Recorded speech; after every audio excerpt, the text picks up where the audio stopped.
Over the past 250 years, the American home has grown from a place of survival into a symbol of prosperity, comfort, and the American dream. What began as little more than shelter has become one of the defining features of American life, a reflection of our ambitions, our lifestyle, and our identity. But this isn't just the story of changing architecture, it's the story of America itself, because every major chapter in our nation's history changed the way Americans lived and made its mark on the homes they built. So as America celebrates its 250th birthday, let's travel back through time to see how the American home became what it is today.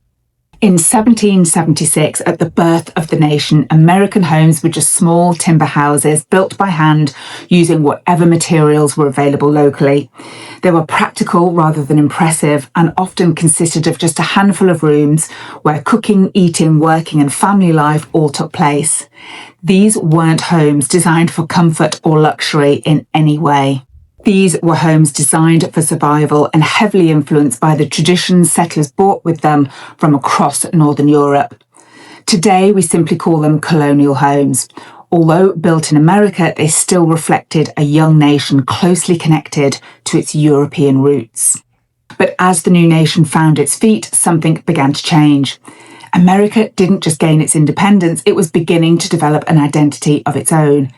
And soon that identity would be reflected in the homes people built.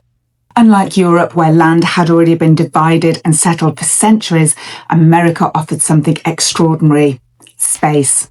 As families pushed westward, they weren't just building new lives, they were building on a scale that was impossible to even imagine in much of the old world. Homes became larger and stood on their own land rather than being tightly packed into towns and villages.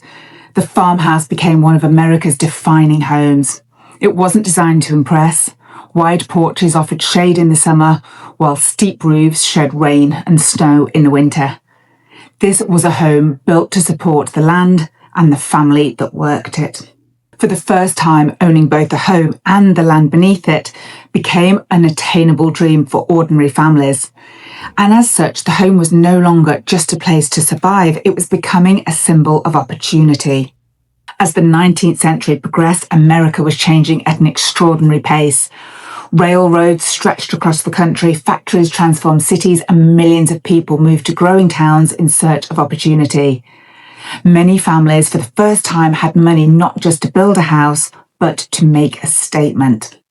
And as such, the simple farmhouse gave way to something far more ambitious. Homes grew taller, grander, and more decorative. Towers, bay windows, ornate woodwork, and wraparound porches became symbols of success. It was the age of the Victorian home. Advances in industry meant many decorative features could now be mass-produced. This brought elaborate style within the reach of far more families. But Victorian homes also reflected a more formal way of living. Rooms became specialised with parlours for guests and formal dining rooms for entertaining. The home now wasn't just somewhere to live, it was somewhere to make a good impression. Before long, however, America began to question whether bigger and more elaborate really did mean better. And by the turn of the 20th century, many people had grown tired of the excess and formality of Victorian life. Homes had become crowded with ornamentation and divided into formal rooms filled with decorative details that served very little practical purpose. A new generation wanted something different. Instead of displaying wealth through elaborate decoration, people wanted homes centred around everyday family life. Beauty was no longer found in ornamentation, but in honest materials, thoughtful design, and quality workmanship. This was the birth of the Craftsman home.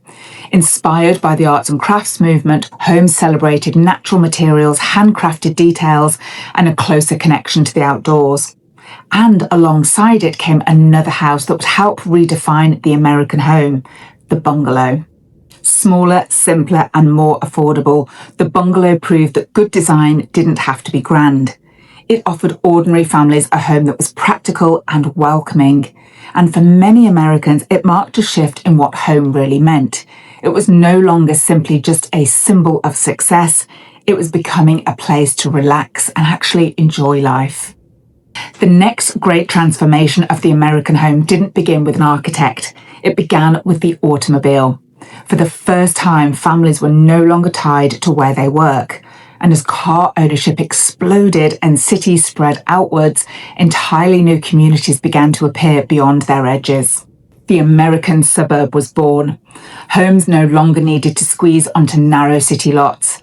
Land was cheaper, streets became wider, and homes began to spread outwards instead of being stuck with just reaching upwards. The ranch home perfectly reflected this new way of life. Long, low and open, it embraced a new, relaxed and informal style of family living. Attached garages became the new front door, while homes opened onto private backyards instead of just the street. The automobile didn't just change how Americans travelled, it transformed where they lived, how communities were planned, and what people expected from a home. Millions of families could now live miles from where they worked, making space, privacy, and suburban living part of everyday life. Once again, the American home had reinvented itself. But it was in the years after World War II that truly transformed the American home. Millions of returning servicemen needed somewhere to live, families were growing, and the demand for housing had never been greater. The answer came in the form of entirely new suburban communities built on a scale the world had never seen before, and home ownership became an achievable goal for millions of ordinary Americans. Developments like Levittown transformed home ownership from an aspiration into a reality. Rows of affordable homes appeared almost overnight, offering something the previous generation could only dream of: a home of their own, a yard, a driveway, and a future they could invest in. Owning a home became more than just a financial milestone. It became a symbol of security, stability, and the promise of a better future for the next generation. And the houses themselves reflected this new way of life. Split levels, ranch homes, colonial revivals spread rapidly across the country, each offering growing families more space, modern conveniences, and most importantly, a place to call their own. By the second half of the 20th century, the home had become far more than just a building. It was the very embodiment of the American dream. And of course, the story of the American home is still being written. Today's homes continue to evolve, reflecting the changing lives of the people who live in them. Open plan living has replaced formal parlours.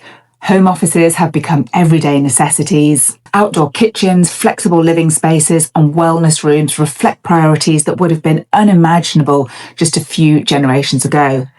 But perhaps the biggest change isn't architectural at all. Over the past 250 years, the American home has become far more than just a place to live. It's become an expression of who we are, our values, our lifestyle, and our dreams. And every generation has left its mark on the American home.